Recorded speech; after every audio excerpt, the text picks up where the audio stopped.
Assalamualaikum warahmatullahi wabarakatuh. Selamat pagi, Bu Mur dan Ningsih. Mohon izin, dalam kesempatan kali ini kami dari kelompok 10 akan mencoba memaparkan tugas dari mata kuliah manajemen strategik dengan tema pengembangan rencana strategis PT Pertamina dalam menghadapi transformasi digital. Kelompok kali ini terdiri dari 8 orang. Yang pertama, Denny. Yang kedua, Edward Ali Hamzah. Yang ketiga, Fendi Aji Prastio. Yang keempat, Lucky Pratiwisari. Yang kelima, Muhammad Albert Al-Fayed. Yang keenam, Odas Gujarat. Yang ketujuh, Susi Susanti. Yang kedelapan, Juni Emia Ayu SP Solin. Baik, untuk set selanjutnya akan dipaparkan oleh Saudara Denny, dipersilahkan. Terima kasih kepada moderator yang telah mempersilahkan saya untuk melanjutkan presentasi. Di sini saya akan membahas profil perusahaan. PT Pertamina Persero didirikan pada tahun 1957 dan beroperasi di berbagai sektor energi, termasuk minyak, gas, dan energi terbarukan. Perusahaan ini berfokus pada ketersediaan energi, aksesibilitas bagi masyarakat luas, daya beli yang terjangkau, keberterimaan sosial, dan keberlanjutan dalam pemanfaatan sumber daya alam. Next, transformasi digital. Yang disebut transformasi digital, di sini ada beberapa poin. Digitalisasi SPBU, Stasiun Pengisian Bahan Bakar Umum. Pertamina mengadopsi teknologi untuk memantau dan mengelola pasokan bahan bakar secara efisien, serta meningkatkan pengalaman pelanggan melalui aplikasi digital.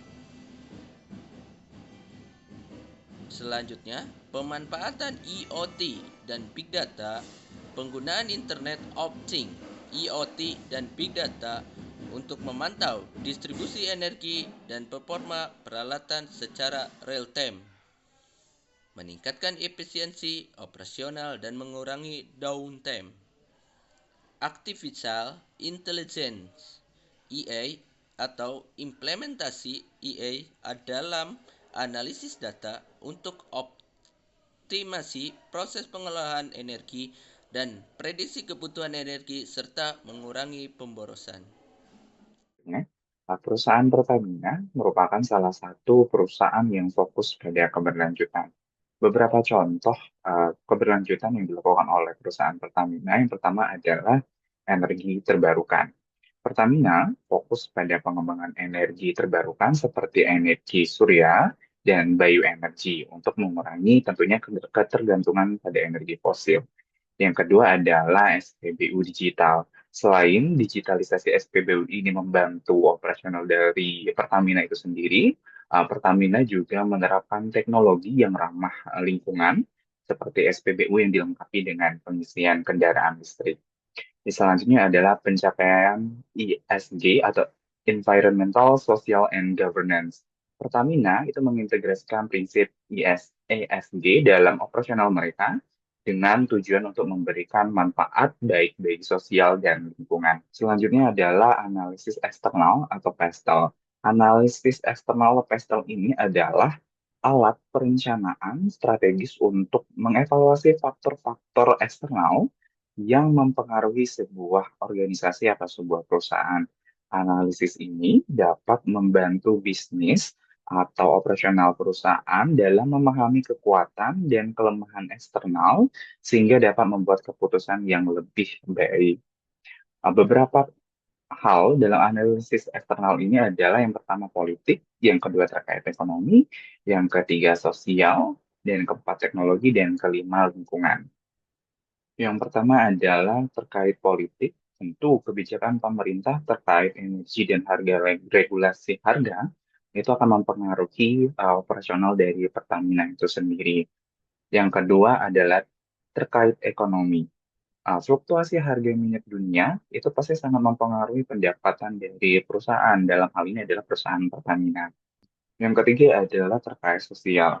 Meningkatnya kesadaran tentang energi ramah lingkungan itu pasti akan mendorong permintaan dari masyarakat akan produk yang lebih efisien lagi. Yang keempat terkait teknologi, tentunya teknologi yang semakin maju dan digital itu akan membuka peluang untuk efisiensi dan inovasi produk dari Pertamina tersebut.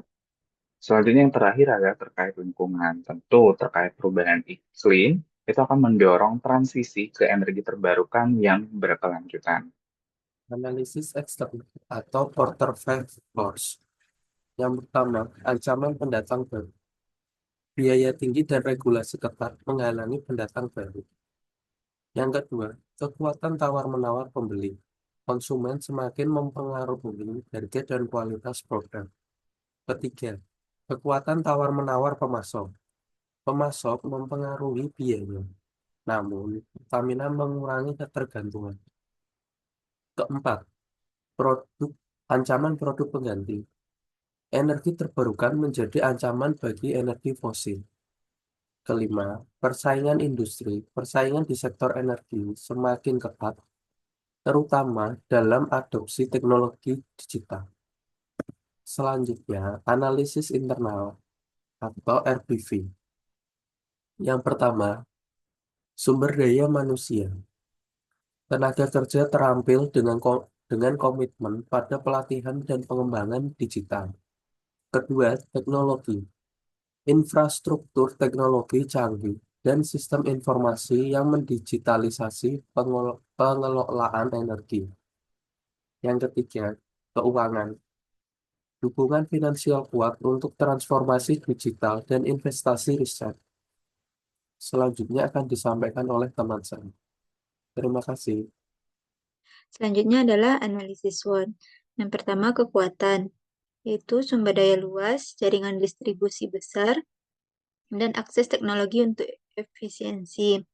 Yang kedua kelemahan, tantangan integrasi teknologi baru dan pelatihan SDM. Yang ketiga peluang, pengembangan energi terbarukan dan teknologi efisien membuka peluang baru. Yang keempat, ancaman, fluktuasi harga energi global dan perubahan regulasi yang mempengaruhi bisnis. Strategi yang dipilih oleh PT Pertamina yaitu berdasarkan answer metrik, Pertamina memilih market development atau pengembangan pasar dan product development atau pengembangan produk. Market development-nya yaitu memasuki pasar-pasar baru dengan produk berbasis digital dan teknologi terbarukan, termasuk pengisian kendaraan listrik. Untuk produk development-nya yaitu mengembangkan produk baru seperti bioenergi dan energi terbarukan yang lebih efisien dan ramah lingkungan. Ya, terima kasih. Di sini saya akan melanjutkan tentang pembahasan langkah-langkah implementasi strategi 1. Yang pertama, pengembangan pasar baru. Mengidentifikasi pasar potensial di kawasan luar Jawa dan memanfaatkan digitalisasi untuk meningkatkan pengalaman pelanggan di SPBU dan produk lainnya. Yang kedua, pengembangan produk baru. Meningkatkan penelitian dan pengembangan dalam menciptakan produk berbasis teknologi dan energi terbaru yang memenuhi kebutuhan pasar masa depan. Langkah-langkah implementasi strategi 2. Pemasaran dan promosi. Menggunakan saluran pemasaran digital untuk mempromosikan produk dan layanan baru seperti aplikasi pengisian kendaraan listrik, serta mengedukasi masyarakat tentang manfaat penggunaan energi terbarukan.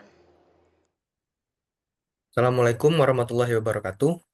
Baiklah, saya akan melanjutkan presentasi yang telah disampaikan oleh teman saya sebelumnya. Kemudian di sini ada sumber daya yang diperlukan.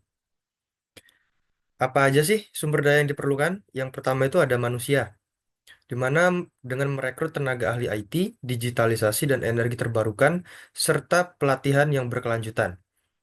Kemudian ada teknologi, seperti investasi pada big data, AI, dan juga digitalisasi SPBU. Kemudian sumber daya yang ketiga adalah keuangan, seperti pendanaan atau pembiayaan riset, pembiayaan pengembangan produk, dan juga pembiayaan untuk digitalisasi teknologi. Kemudian sumber daya yang keempat ada waktu, di mana transformasi digital diperkirakan memakan waktu 18 bulan untuk implementasi penuh.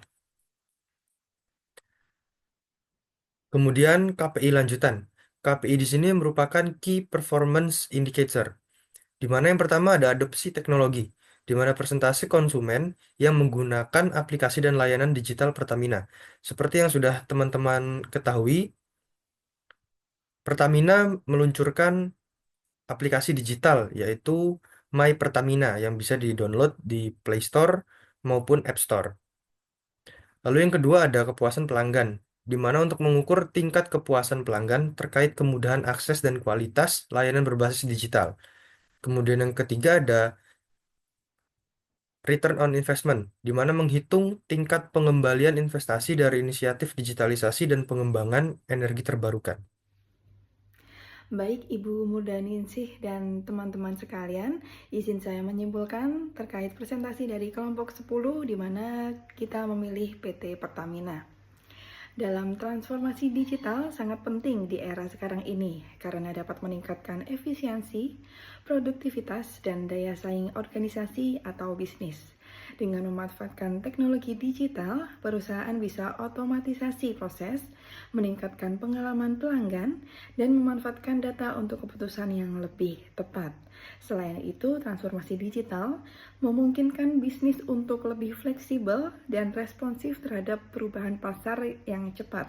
Secara keseluruhan, hal ini membantu dalam mempercepat inovasi dan menjaga relevansi perusahaan dalam pasar yang terus berkembang.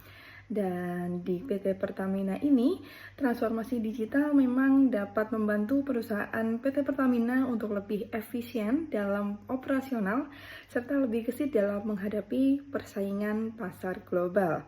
Dan ini juga menjadi kunci untuk meningkatkan efisiensi dan daya saing di pasar global dan juga melakukan banyak inisiatif untuk digitalisasi seperti melalui Pertamina Digital Hub yang memungkinkan pemantauan operasi energi secara real time. Dan izin saya jelaskan mengenai kesimpulan akhir bahwa PT Pertamina Persero tengah melaksanakan transformasi digital untuk meningkatkan efisiensi operasional dan daya saing di pasar global. Melalui penerapan teknologi terkini dan fokus pada energi terbarukan, Pertamina akan mampu mengatasi tantangan di sektor energi dan membuka peluang pasar yang baru. Transformasi digital juga diharapkan dapat memberikan dampak yang positif bagi keberlanjutan perusahaan dalam waktu yang sangat panjang. Baik, terima kasih teman-teman atas materi yang telah disampaikan. Semoga dari materi tersebut kita dapat mengambil nilai-nilai positif yang dapat kita terapkan ke depannya dan berguna dalam kita bekerja nantinya. Sekian Bu, paparan dari kelompok 10. Mohon maaf atas kekurangan dan kesalahan. Atas perhatiannya kami ucapkan terima kasih. Wassalamualaikum warahmatullahi wabarakatuh.